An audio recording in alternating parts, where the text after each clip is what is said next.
tidak mau membaca Al-Quran, jauh dari ibadah-ibadah sunnah dan ibadah-ibadah yang lain, demi Allah kita akan menyesal. Begitu banyak harapan pada orang yang sudah meninggal itu. Dia ingin dihidupkan oleh Allah kembali dalam dunia ini. Hanya satu permintaan mereka intinya, hanya agar bisa beribadah kepada Allah Azza wa Jalla. Sabarnya luar biasa Bapak Ibu. Anak usia 8 tahun diminta oleh Allah untuk menyembelih dirinya, tidak ada penyangkalan bagi dirinya. Allahu Akbar, Allahu Akbar, Allahu Akbar. Nahmaduhu wa nasta'inuhu wa nastaghfiruh wa na'udzu billahi min shururi anfusina wa sayyiati a'malina. Man yahdihillahu fala mudilla lahu wa man yudlilhu fala hadiya lahu.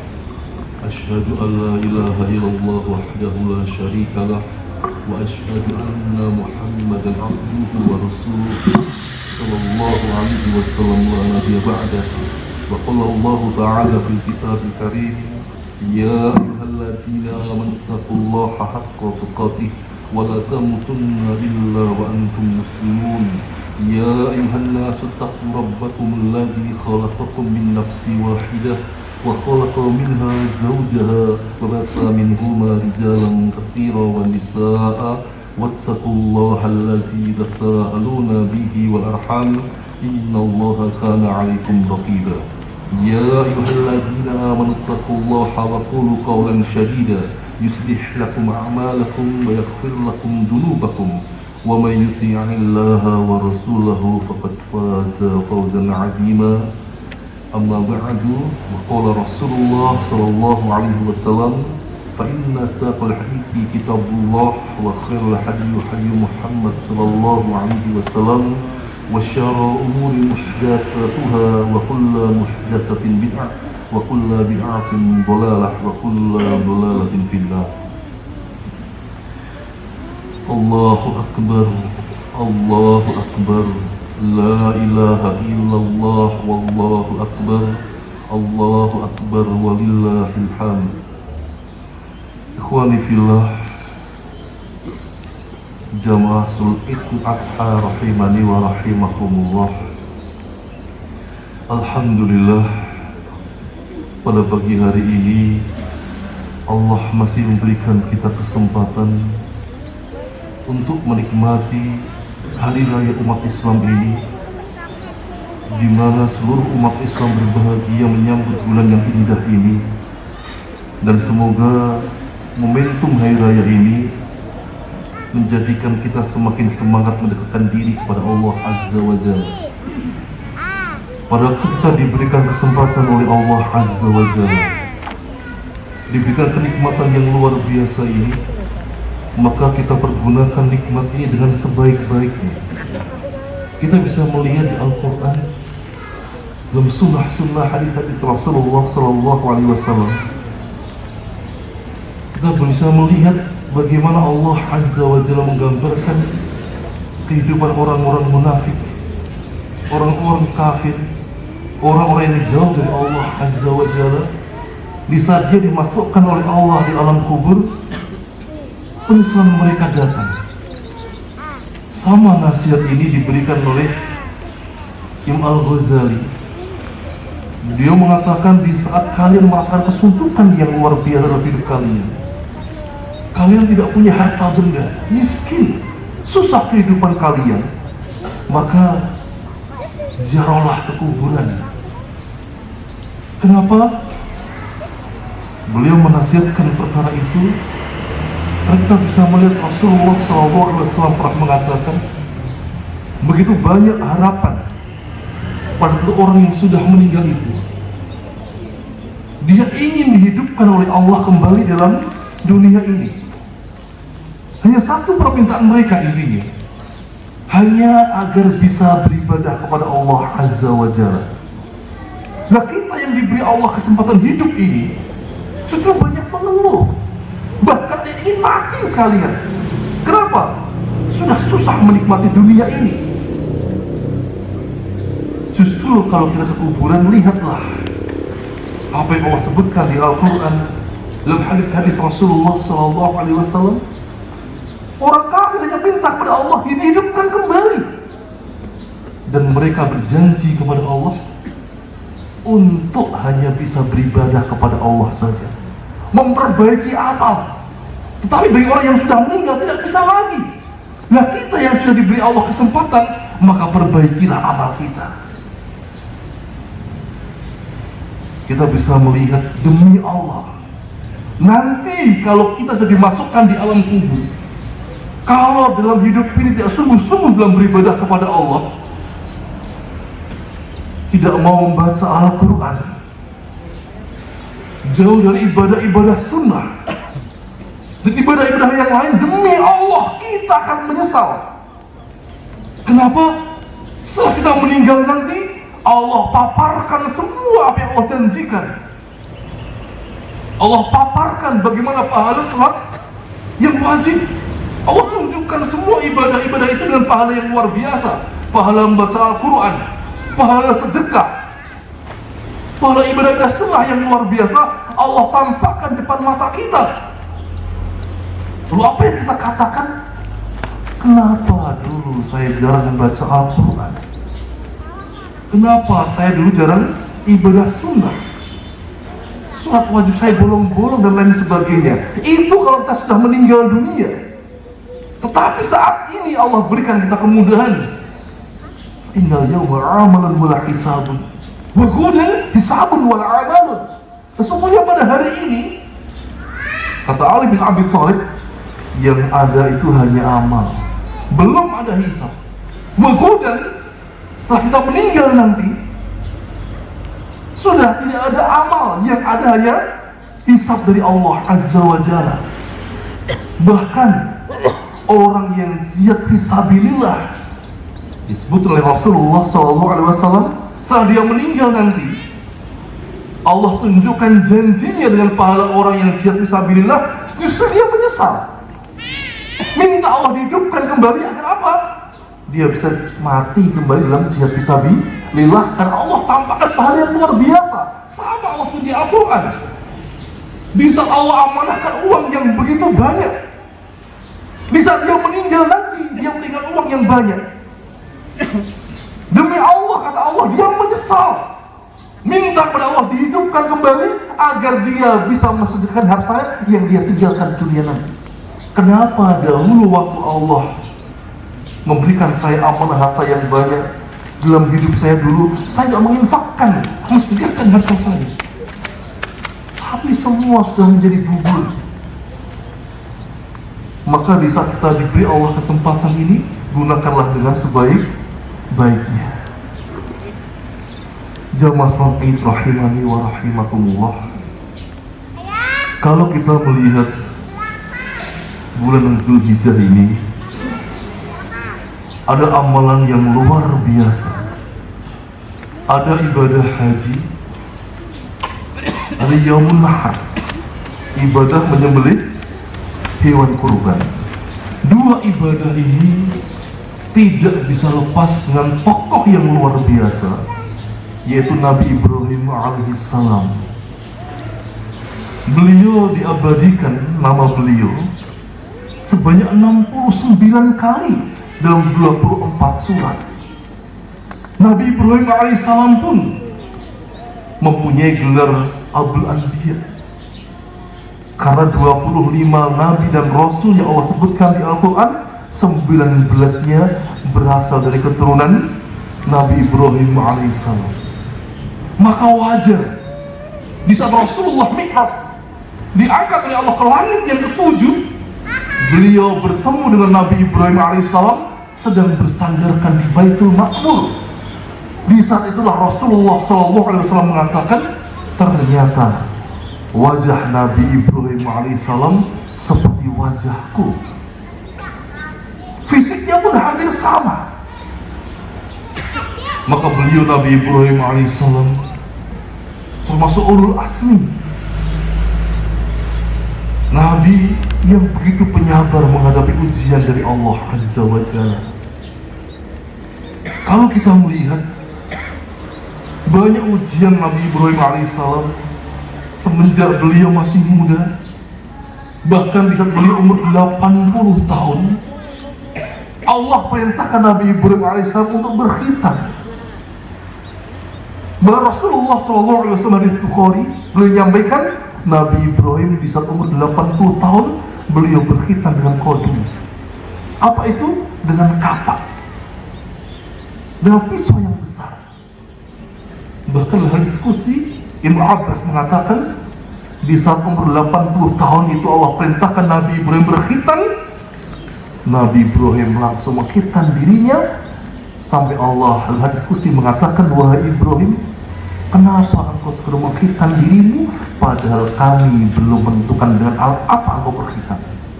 Tetapi yang luar biasa adalah Nabi Ibrahim alaihissalam mengatakan, ya Rabb, aku tidak ingin menunda-nunda perintahmu ya Allah.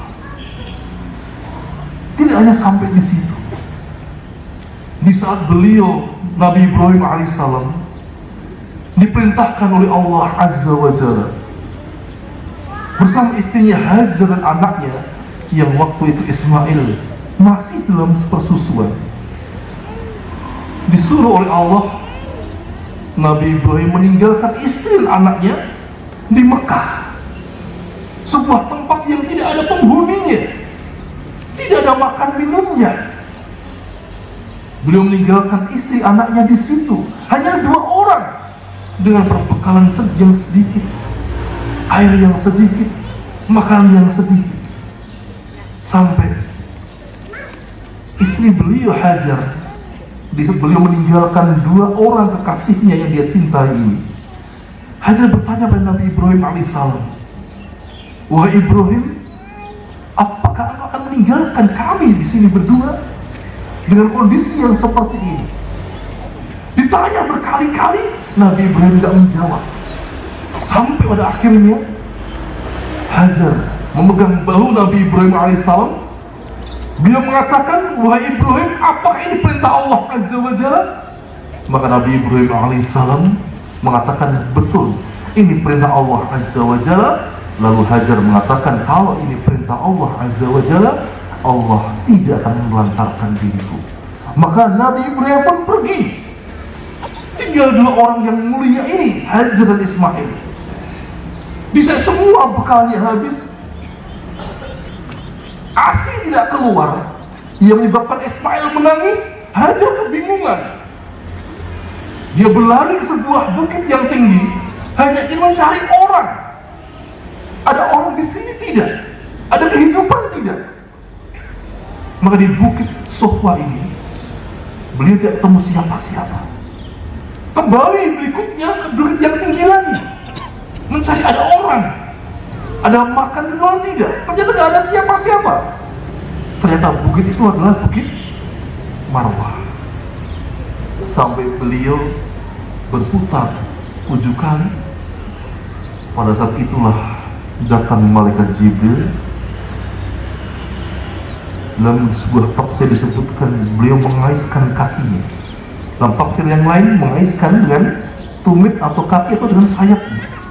Lalu muncullah sebuah air dan Hajar bisa minum dengan air itu.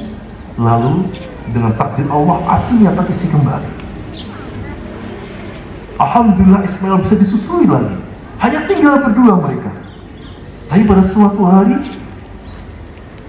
datang suku Jurhum yang melihat burung-burung berkeliling di atasnya, yang menandakan bahwa di bawahnya ada mata air.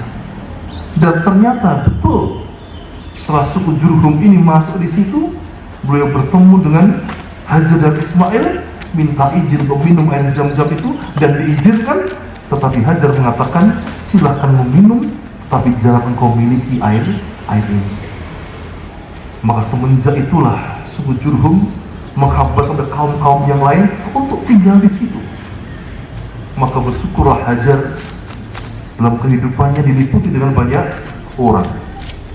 Lalu sekitar umur kurang lebih 7 tahun, baru Nabi Ibrahim datang setelah bertahun-tahun meninggalkan anak istrinya, datang bertemu Hajar dan Ismail, melepaskan kerinduannya. Tidak selang lama, perkara yang luar biasa adalah Nabi Ibrahim mengkabarkan pada Ismail bahwa dia bermimpi diperintah untuk menyembelih Nabi Ismail. Yang luar biasa apa? Kita bisa mengetahui bahwa Nabi Ibrahim alaihissalam memiliki anak Ismail itu setelah beliau berumur 86 tahun. Penantian puluhan tahun yang luar biasa setelah anaknya tumbuh di atas umur 7 tahun, 8 tahun. Yang luar biasa, Allah perintahkan Nabi Ibrahim untuk menyembelih anaknya hanya dengan lewat mimpi.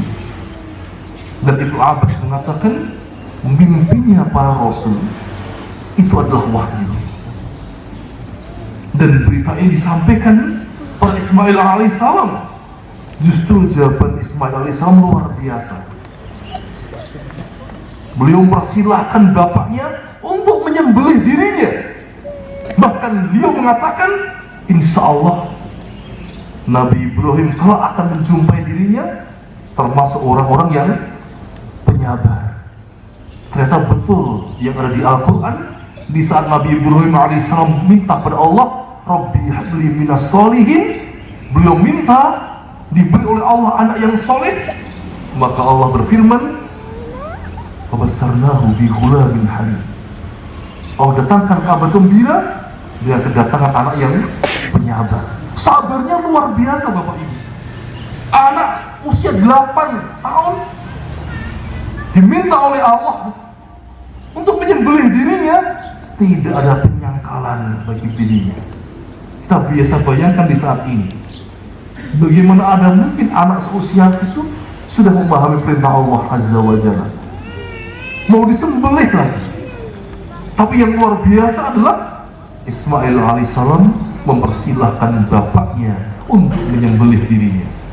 Bahkan Ibnu Abbas mengatakan di saat penyembelihan akan terjadi, Ismail alaihissalam menyampaikan 4 permintaan pada ayahnya. Yang pertama adalah, wahai ayahku, eratkanlah ikatanmu agar nanti pada waktu engkau menyembelih diriku, aku tidak banyak bergerak. Yang kedua, Ismail mengatakan, wahai ayahku, sing-singkanlah bajumu agar pada waktu nanti engkau menyembelih diriku, bajumu tidak terkotori dengan darahku. Dan yang ketiga, Ismail mengatakan, wahai ayahku, tajamkanlah pisaumu, percepatlah engkau menyembelih diriku, karena kematian itu sangat dahsyat sekali. Sakaratul maut sangat dahsyat sekali. Sama seperti yang Rasulullah sampaikan, wal qadru talafu midul atan nisayh. Sakitnya sakaratul maut itu melebihi 300 kali sabetan pedang. Ini Nabi Ismail sampaikan, karena kematian itu sangat dahsyat sekali. Dan yang terakhir beliau mengatakan, wahai ayahku, kalau engkau setelah menyembelih diriku, sampaikan salamku kepada ibundaku. Maka di saat penyembelihan di Mina inilah,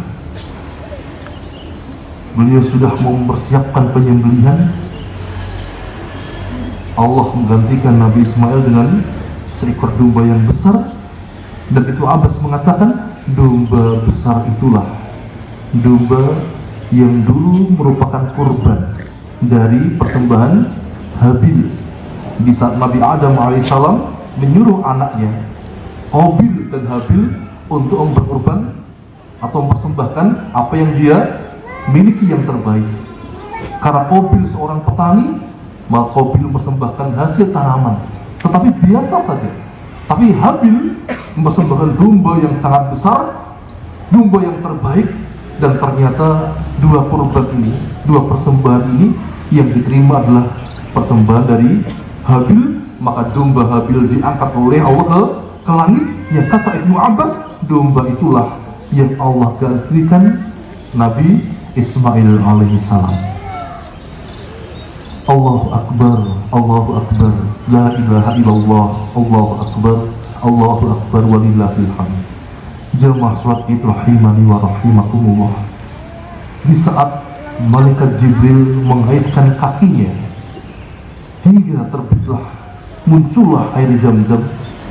Ternyata setelah itu malaikat Jibril mengatakan bahwa sesungguhnya di tempat inilah suamimu dan anak ini, yaitu Ismail, akan mendirikan rumah Allah Azza wa Jalla.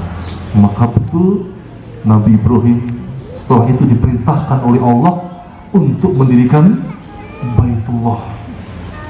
Berdua saja, Nabi Ismail yang mengambilkan batunya dan Nabi Ibrahim yang menyusun batu tersebut, maka jadilah sebuah rumah yang saat ini merupakan kiblat bagi kita semua. Dan persaksian saat ini bahwa apa ikhtiar Nabi Ibrahim masih ada. Karena di saat beliau ingin menegakkan Ka'bah yang batu-batu yang terakhir, beliau tidak mampu, maka beliau butuh pijakan. Maka pijakan Nabi Ibrahim itulah yang sampai hari ini diabadikan oleh Allah, yang disebut dalam Maqam Ibrahim. Maka kalau kita nanti diberi Allah kesempatan umroh atau haji, sempatkanlah melihat Maqam Ibrahim. Di tempat itulah telapak kaki Nabi Ibrahim diabadikan oleh Allah. Dan telapak kaki beliau mirip dengan kita, karena fisik Nabi Ibrahim sama dengan fisiknya dengan Rasulullah Shallallahu Alaihi Wasallam. Maka betul-betul telapak kaki beliau tidak sampai 30 cm. Itulah bukti perjuangan beliau. Maka dari sedikit cerita Nabi Ibrahim alaihissalam ini bisa kami sampaikan beberapa faedahnya. Yang pertama adalah kesabaran beliau dalam berdoa. Maka para ulama, Syekh Abdul Rahman Asy-Sya'di beliau mengatakan, usahakan bagi setiap muslim berdoa Rabbi habli minas sholihin sebelum punya anak maupun setelah punya anak. Minta kepada Allah dikaruniakan anak-anak yang soleh, baik sebelum menikah atau setelah menikah.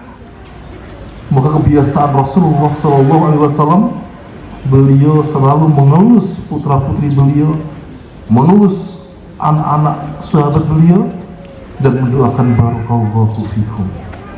Ini kebiasaan Nabi Ibrahim alaihissalam. Yang kedua adalah ketaatan beliau yang luar biasa. Beliau diperintah oleh Allah masuk dalam api, beliau ikuti saja. Allah perintahkan berkhitan di saat beliau tua, beliau ikuti saja. Bahkan beliau di saat beliau disuruh menyembelih Ismail, beliau ikuti saja. Sampai Allah berfirman, inna hadza lahuwal bala'ul mubin. Sesungguhnya ini yang merupakan betul-betul ujian yang luar, yang biasa, yang nyata sekali. Kita bisa melihat, mohon maaf, kadang-kadang di saat ini begitu banyak orang memangkas, memotong sebagian hartanya 2,5%, jarang yang mentaat. Di saat Allah memerintahkan kita memotong waktu kita untuk qiyamul lail, untuk menegakkan sholat, banyak di antara kita sholat yang lalai. Allah perintahkan kita untuk memotong sebagian dari waktu-waktu kita untuk beribadah kepada Allah. Kita banyak khilafnya, banyak alasannya. Tapi yang luar biasa adalah Nabi Ibrahim alaihissalam, apapun perintah Allah Azza wa Jalla, tidak ada sedikit pun alasan, tidak ada penyangkalan sedikit pun. Maka kita bayangkan diri kita, mohon ampun kepada Allah Azza wa Jalla atas perbuatan kita selama ini. Dan yang berikutnya adalah para ulama mengatakan, di saat Nabi Ibrahim alaihissalam selesai mendirikan Ka'bah, beliau berdoa, Rabbana taqabbal minna innaka antas samiul alim. Beliau masih berdoa, minta kepada Allah diterima amal ibadahnya. Inilah yang membuat sahabat Wuhaib bin Anwar, beliau menangis. Beliau mengatakan, wahai Nabi Ibrahim Khalilullah, kecintaan Allah, engkau beribadah kepada Allah tetapi masih mengatakan, masih berdoa Rabbana taqabbal minna. Maka inilah pelajaran yang besar. Setiap selesai kita melakukan ibadah, apakah sholat, membaca Al-Quran, sedekah, ibadah yang lain, maka setelah itu luangkan waktu untuk berdoa, Rabbana taqabbal minna. Ya Allah, terimalah amal ibadahku. Ini yang kadang-kadang belum kita lakukan. Padahal beliau Nabi Ibrahim diikuti Rasulullah SAW sama. Di saat beliau selesai menyembelih korbannya, beliau berdoa, Rabbana taqabbal minni wa ahlil baiti. Pemilik ahlil baiti. Beliau minta pada Allah Azza wa Jalla menerima korban beliau dan korbannya keluarga beliau. Maka diusahakan dalam hati kita, setiap melakukan ibadah apapun, segera ikuti dengan doa kepada Allah, Rabbana taqabbal minna. Semoga Allah menerima amal ibadah kita. Karena belum tentu amal ibadah kita ini diterima oleh Allah Azza wa Jalla. Kata Allah, hanya amal orang-orang yang bertakwa, orang yang beriman pada Allah yang diterima oleh Allah Azza wa Jalla. Ikhwani fillah wa akhwati fillah, jamaah salat rahimahumullah wa rahimakumullah. Mari kita berdoa kepada Allah Azza wa Jalla. Semoga Allah memberkahi kehidupan kita dan Allah menggolongkan kita pada hamba-hamba yang dicintai, hamba-hamba yang dimasukkan oleh Allah dalam surga Allah Azza wa Jalla. Bismillahirrahmanirrahim. Allahumma sholli ala Muhammad wa ala ali Muhammad. Ya muqallibal qulub, tsabbit qalbi ala dinik. Rabbana zalamna anfusana wa illam taghfir lana wa tarhamna lanakunanna minal khasirin. La ilaha illa anta subhanaka inni kuntu minadh dhalimin. Rabbana taqabbal minna innaka antas samiul alim. Rabbana tah bainana wa baina qaumina bil haqqi wa anta khairul fatihin. Rabbi habli minas salihin. Allahumma inni as'aluka min fadlik. Allahumma inni as'aluka ilman nafi'a wa rizqan tayyiba wa amalan mutaqabbala. Allahumma a'inni ala dzikrika wa syukrika wa husni ibadatika. Allahumma inni as'aluka husnul khatimah. Allahumma hawwin 'alaina fi sakaratil maut. Rabbana hab lana min azwajina wa dhurriyyatina qurrata a'yun waj'alna lil muttaqina imama. Rabbi ij'alni muqimas shalah wa min dhurriyyati Rabbana taqabbal minna innaka antas samiul 'alim. Allahumma ighfir li lil muslimina wal muslimat wal mu'minina wal mu'minat al ahya'i minhum wal amwat innaka sami'un qaribun mujibud da'wat. Rabbana taqabbal minna innaka antas samiul 'alim.